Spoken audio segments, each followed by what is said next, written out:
ములుగు జిల్లా ఏటూరు నాగారం మేసర్ గ్రామ పంచాయతీ ఎదుట కార్మికులు శాంతియుత ధర్నా చేపట్టారు.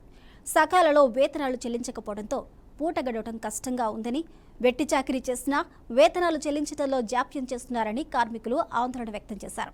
అటు రామన్నగూడెం, రామ్నగర్, శంకర్రాజ్పల్లి, రోహిర్ గ్రామ పంచాయతీల్లోనూ కార్మికులు ఆందోళన దిగారు.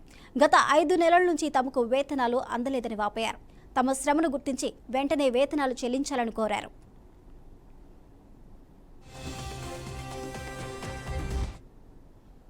ఏ ప్రభుత్వం వచ్చినా మమ్మల్ని పట్టించుకునే దిక్కు లేకుండా ఉంది.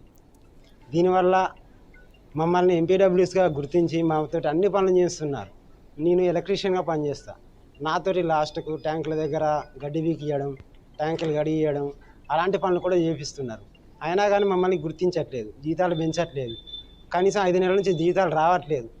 ఎవరికి చెప్పినా కానీ ఇగో వస్తాయి, రేపు వస్తాయి, మాపు వస్తాయి అని చెప్తున్నారు. మా పరిస్థితి ఘోరంగా ఉంది. ఇంట్లో పరిస్థితి అయితే ఘోరం అంటే ఘోరం. తినడానికి తిండి లేదు, రైస్ లేవు, కూరగాయలు లేవు. పిల్లలకైనా మా మిస్సెస్కైనా జ్వరం వస్తాయి, హాస్పిటల్ ఖర్చులకు డబ్బులు లేవు. అడిగినా కానీ ఎవరు పట్టించుకోవడం లేదు.